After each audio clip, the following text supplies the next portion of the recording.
will be giving a full pardon to Dinesh DSouza today, Trump announced on Twitter on May 31. He was treated very unfairly by our government. DSouza's pardon had been championed by Senator Ted Cruz, R. Texas, but it had also become something of a cause célèbre for the right.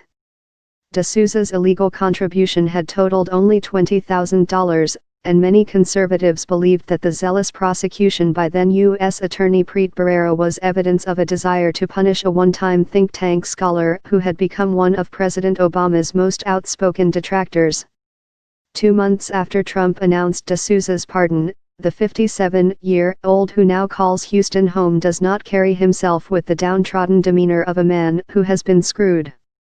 The left had relished in hanging the felon label around my neck for the better part of 2 years, DSouza told me when we met in Los Angeles in late July, as he prepared to debut his latest documentary film, Death of a Nation. Filmmaking is a relatively new occupation for DSouza and also an immensely profitable one. 2016, Obama's America came out in 2012 and has grossed $33 million since then, making it the second most profitable political documentary in cinematic history, after liberal firebrand Michael Moore's Fahrenheit 9/11.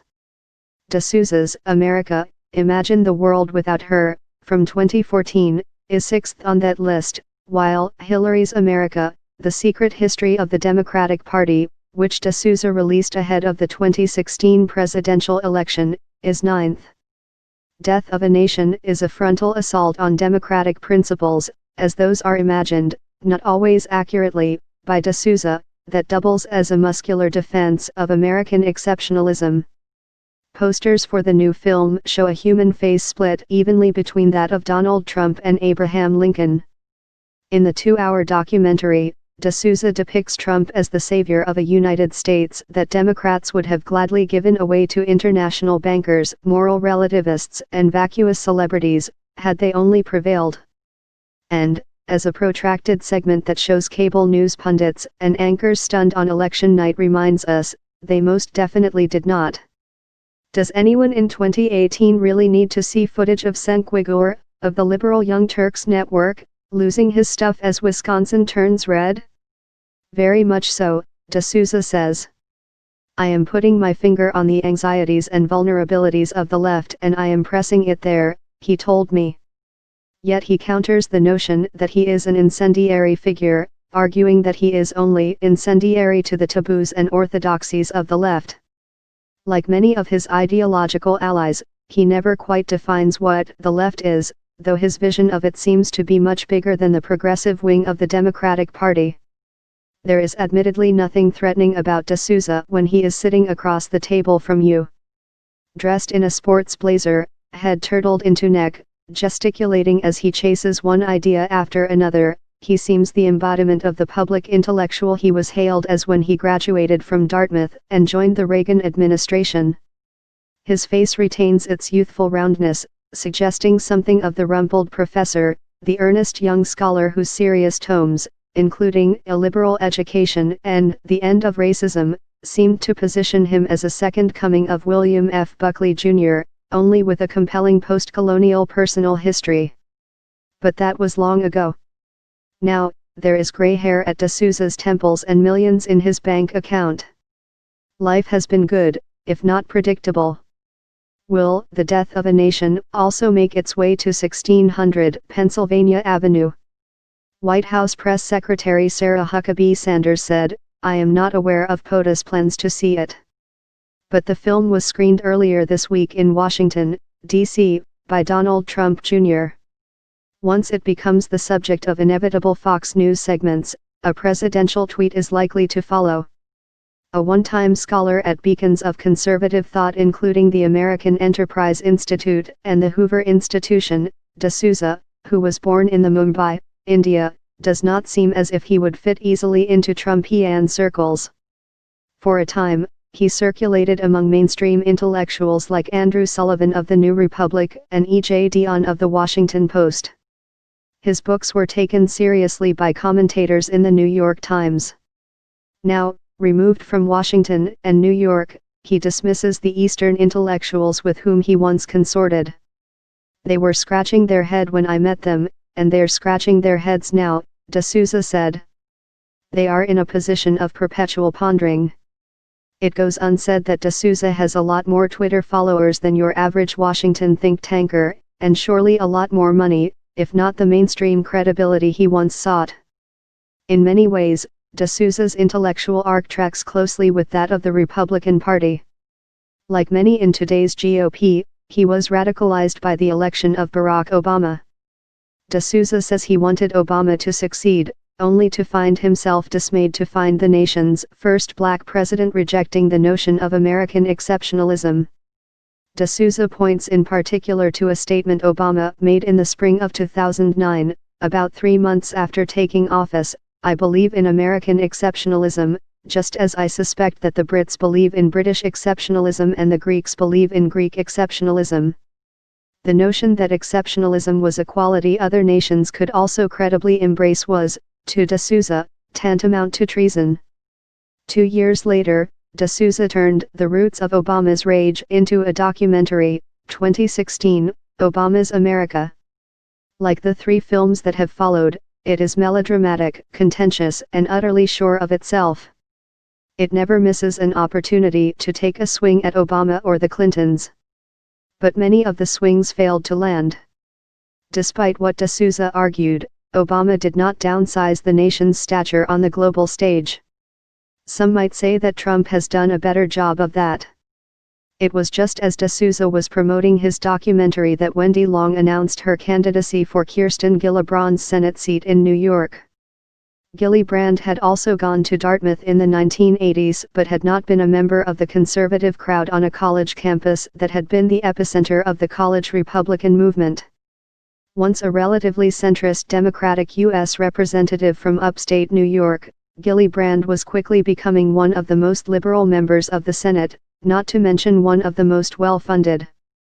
DSouza now says he thought it was foolish for Long to challenge Gillibrand, but because she'd been part of almost a surrogate family at Dartmouth, he offered to contribute to her campaign.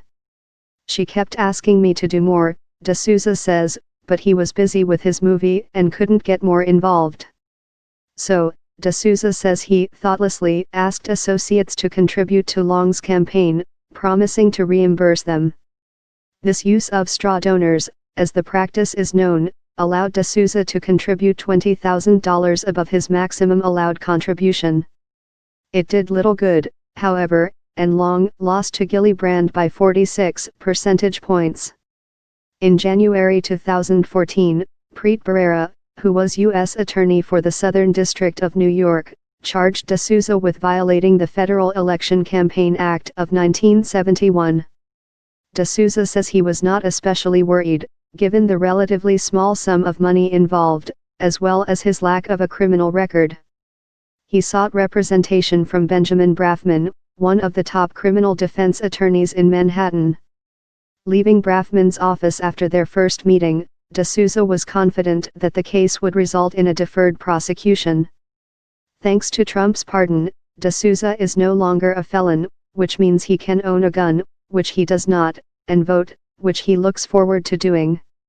And though his animosity toward liberals well predates the conviction, the silence of liberals he thought were his friends sharpened his dislike of the left. "When my case erupted, even my friends on the left went into dead silence. They didn't attack me, but they refused to defend me." He says that he was the victim of a show trial and that the prosecution was motivated solely by Obama's desire for revenge.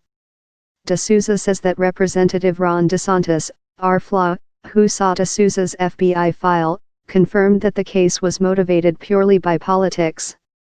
DeSantis did not respond to questions about the contents of DeSouza's FBI file or how that file came into his possession.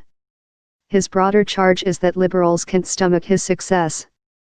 "I was considered a smart but small-time operator when I was writing books and speaking," he says of his time at AEI and Hoover. "The moment I started making movies, it changed." DeSouza refuses to believe that criticisms of his work that it mixes facts and assertions, that it elides nuances, that it feeds into the right's rage are motivated by anything but jealousy. They are dismayed at my greater effectiveness and are pretending that the reason for it is because I have sold out my scholarly bona fides, DSouza told me. Pinheiro, now the executive editor of the New Criterion, a conservative cultural magazine, acknowledges that many saw DSouza's pardon by Trump as cynical. But then again, his prosecution by the Obama Justice Department was also cynical, with a public shaming that was in excess of what he would have received as an ordinary citizen. As far as detractors are concerned, DSouza's true expertise is trolling. He's always been a huckster, Brooklyn College professor and columnist for the Liberal Nation magazine Eric Alterman wrote in an email. Alterman says that The End of Racism, published in 1995, gave the mistaken impression that he was to be taken seriously when, in fact, in his estimation, DSouza was coddling ignorant racists with books that are easier to read and carry around than Charles Murray's, a reference to the controversial Bell Curve co-author who has been labeled a white nationalist by the Southern Poverty Law Center. DSouza sees such slights as evidence that liberals would rather dismiss him than engage with his ideas, even if trying to engage with the assertion that modern-day Democrats are kin to Hitler is bound to be an exercise in fruitlessness and frustration. He longs for the days when he and Christopher Hitchens could battle it out over Christian ethics, then head for the bar and polish off a couple of bottles of wine.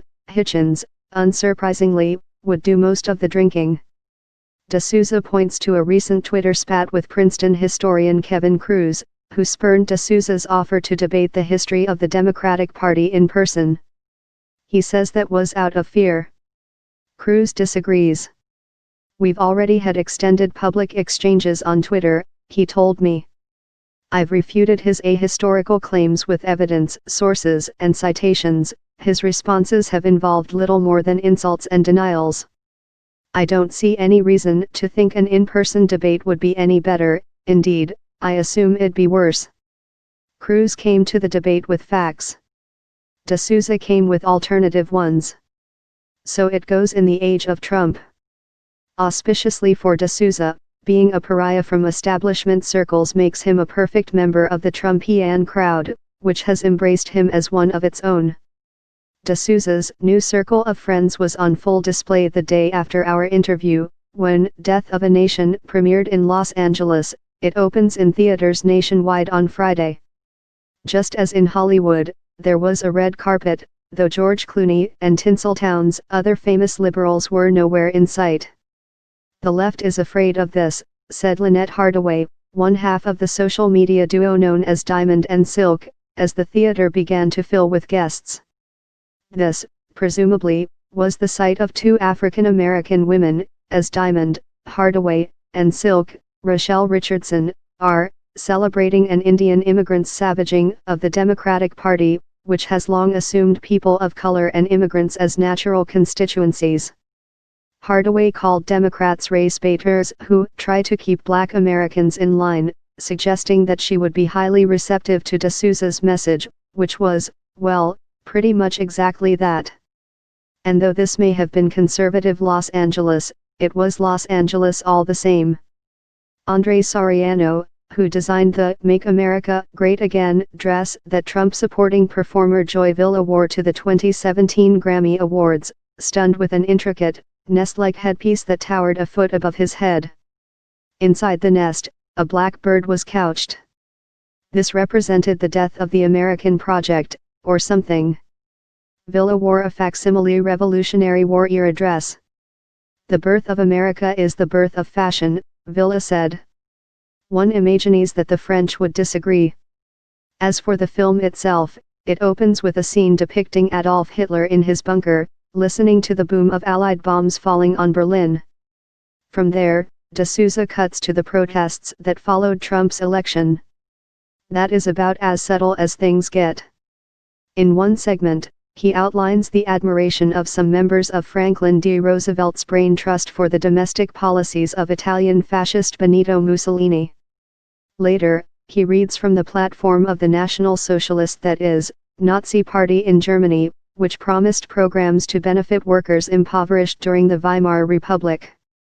This, DSouza muses, reads like something jointly written by Elizabeth Warren and Bernie Sanders. Well, okay. The citations are genuine, but that doesn't make them meaningful. It is true, for example, that Democrats in the South were the party of segregation. But hasn't the party evolved just a little since then? Lyndon B. Johnson, who signed the Civil Rights Act, was a Democrat. Barry Goldwater, who voted against it, was a Republican, in fact, a hero to the ideological faction of the party that DSouza represents. DSouza does not mention this, nor does he touch on any historical sins he can't hang around the Democrats' necks. That strips his film of the nuance his writing once had. Who are the real fascists? DSouza wonders at one point in the film. Who are the real racists? I'll give you one guess. I am not resembling the left. I am not wearing a black outfit and chasing speakers on the campus, DSouza told me, as if anyone could mistake him for a member of Antifa or an earnest protester shouting down the less woke in his midst. But I am also tougher than I was before. The situation warrants it.